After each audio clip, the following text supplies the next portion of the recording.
Hi guys, Dave here. Shut your face. I tried to be quicker. I wasn't quicker. Like a bobblehead. I interrupted you, but hi. Yeah, Ash told us to cue this one up because there's a comment from Wolf6220, I think it is. You're better in the comments at looking at suggestions than me. Yes. You just are. I like seeing what you guys have to say, and you always provide so much fascinating information. It's like all the Ren videos when people pointed out, like in that Money Games, like the obviously the Atlas stops on Columbus, and all the references in the videos, and I absolutely love stuff like that. So I'm always up in the comments. If you guys have suggestions like that, please do put them out there. Because like this one, obviously I saw it and I was like, that sounds great. Let's do that. I get in the comments, but you look at every video, don't you? Whereas I dip in and out. I want to see what people think. Sometimes I like exit very quickly. Cause you've got to be ready for the fact that you might get some shit in some videos. Yes. And there's a few people who think that I'm crazy and that you should run a mile and then I'm going to axe murder you in your sleep. Do you know anything about me? And someone recently said that I was pretending to like men and that I'm only doing it to get into YouTube with you. Even though if you all knew the story, I didn't really fancy doing the YouTube thing. You kind of roped me into it. Don't get me wrong, I enjoyed it. I twisted Ash's arm into helping me out. You did, if that theory was true, you would have been like when we first started dating. You would have been like, "Oh, you're a YouTuber. Why don't we start a channel together?" No. Whereas, it's like just I still remember like when we matched and we were still chatting before we had our first date. I remember asking him like, "What do you do for a living?" And then I was like, "That's so rude of me. I should read his profile, like his dating profile, and actually find out." And then it popped up the YouTube, and I was like, "No way!" I didn't even realize it was not on my radar until like 2 days into us like chatting. And then I knew I had you. Anyway, this is Stevie Ray Vaughan. Yes. Voodoo Child. Yes. I've never heard of Stevie Ray Vaughan, but it just the fact that it's called Voodoo Child makes me really attracted to it. There's one Stevie Ray Vaughan song. I don't particularly listen to him, but there's one song that I listen to quite a lot. Okay. I want to say it's called it's like something Alley or let me. Oh my god, I've just seen on your screen Stevie Ray Vaughan does Hot Ones. Oh my god, we need to watch that. I've watched that, it's good. Stevie Ray Vaughan, I want to say he does a Mary Had a Little Lamb. Albert King, Born Under a Bad Sign. Tin Pan Alley. Okay. That's the one. I'm going to put that in the watch later because that... Is it a great song? Is unbelievable. Really? Yeah, it's the only Stevie Ray Vaughan song that I really listen to. Okay. Just based off of not listened to him a lot. Right. But that is it's an unbelievable song. Cool. It really is. It's kind of like blues guitarist. Ooh. Great voice. I think he died in a plane crash. Oh, shame. I think. But this is his cover of Jimi Hendrix, Voodoo Child. Well, that's what his comment, obviously, Wolf. Yeah. 6220. Something like that. I always thought it was Voodoo Child. Chile. I thought it was as well, but isn't that another song, Voodoo Child? It's a completely different song, isn't it? I'm not sure. Maybe the album was called Voodoo Child. Maybe. No, I don't think it was. It was on. I don't remember. Jimi but Hendrix I do enjoy Jimi Hendrix. Again, I like Jimi Hendrix, but it's just not someone that I listen to. No, same. Like if I heard a song, I was like, yeah, this is pretty chill. Like a mate of mine was really into that side of, genre of music and had Jimi Hendrix all the time when I was around. I loved it, but I wouldn't have gone out on my way for it, sort of thing. But I'm just that person. Should we do it? Yes. Stevie Ray Vaughan, Voodoo Child. Okay. At Austin City Limits. Let's do it. Mm-hmm.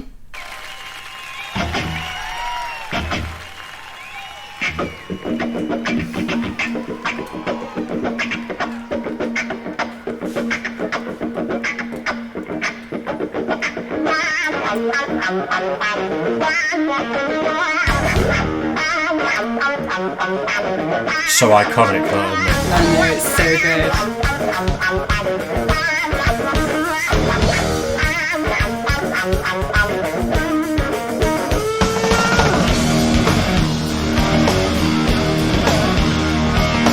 What a venue.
been standing next to my toe, jumping down with the moon in my hand.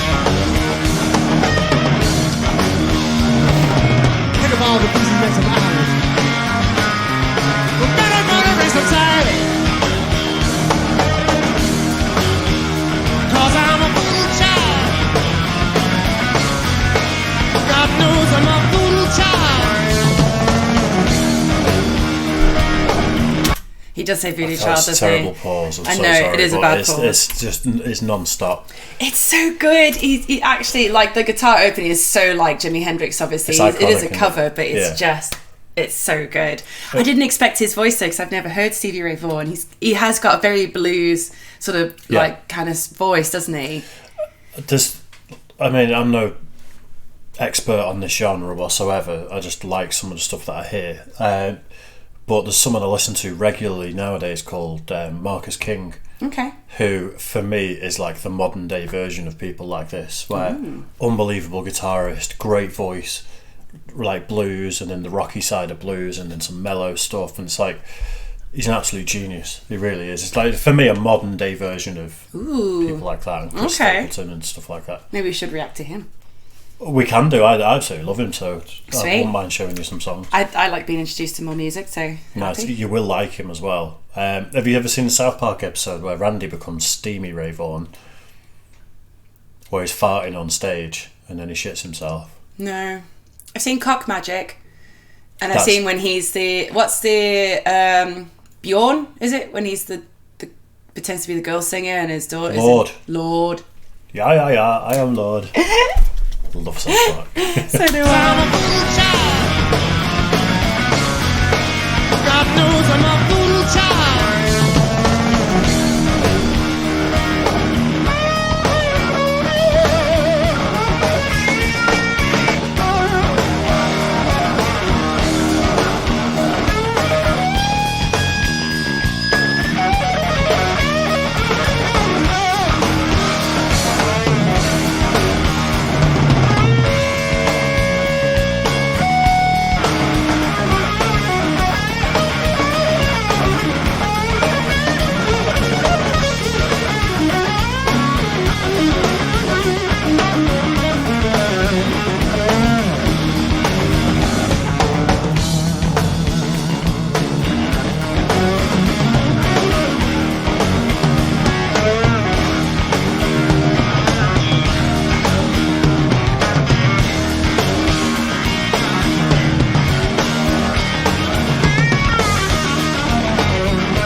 To you each and every day.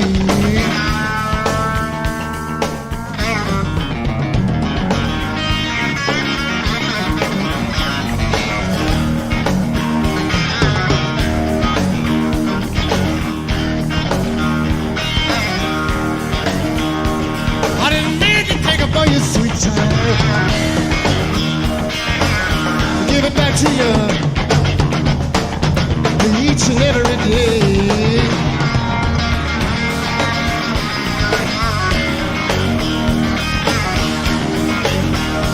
If I don't see you in this world,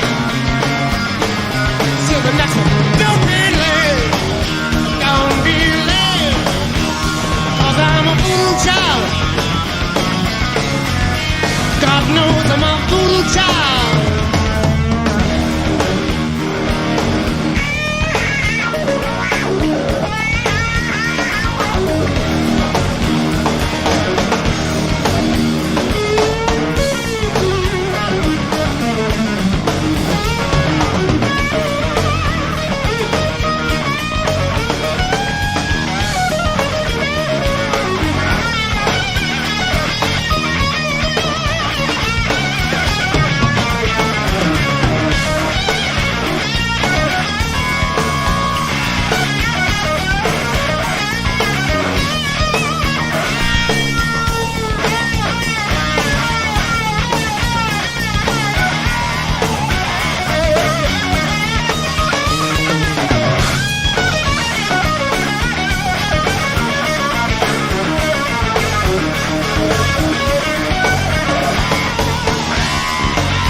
say is for a so pause, 'cause the wild. solos, It is. I love this song so much, and he's a ninja at covering it. Like, it's a tough song. I couldn't imagine as a musician trying to like step into Jimi Hendrix's shoes. I think to learn the song, if you've played guitar for a while, not too hard. I think to learn to play the song. Yeah, That's where the skill is going to come in. And definitely. like, how loose he is, and just He's loving it. yeah, it's unbelievable, isn't it? It really is. I said this about Marcus King because I showed the Office Blokes years ago, and I was like, jam music seems to be gone nowadays, where a band can all just kind of look at each other and give each other a certain look, and before you know it, the solo's gone on for 5 minutes, and then they've just kind of jammed a little bit, and everyone just, there's like a symbiosis, where they're all looking at each other and they're all like, they're just grooving, and they get it. Yeah. And I think that's what this is, because if you see the bassist look at the drummer at one point, and then he looks it's like, yeah. it's, we're just going with it. We're just going to keep this little rhythm and just let him go for as long as it takes, and then they're feeling it.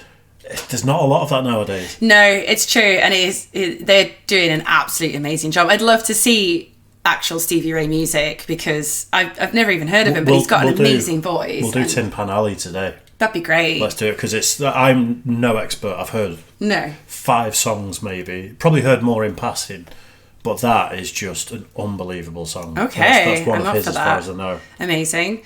I'm trying to work out, obviously, because it's a bit of a grainy video, but the guy who's playing bass, he's wearing a beret from the looks of it, and it looks like a military jacket, but I can't tell because I can see obviously medals attached, but I don't know.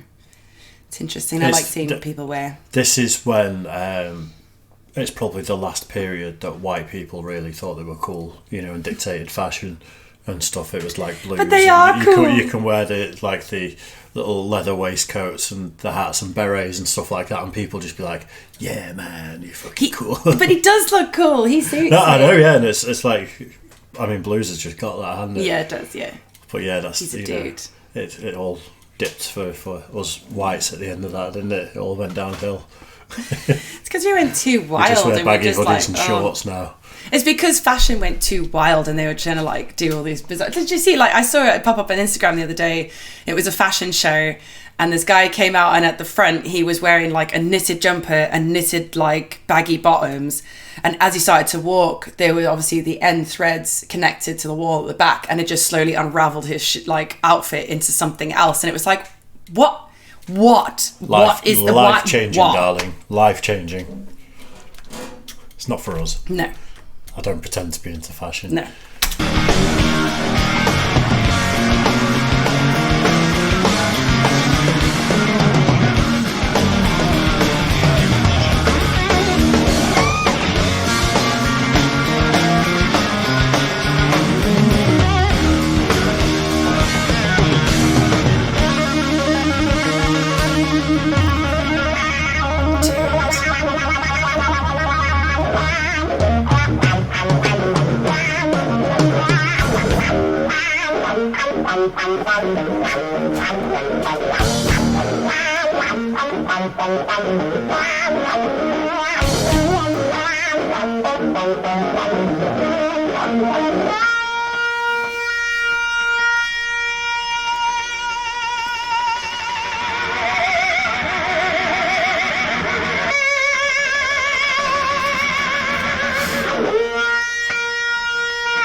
Yes, indeed.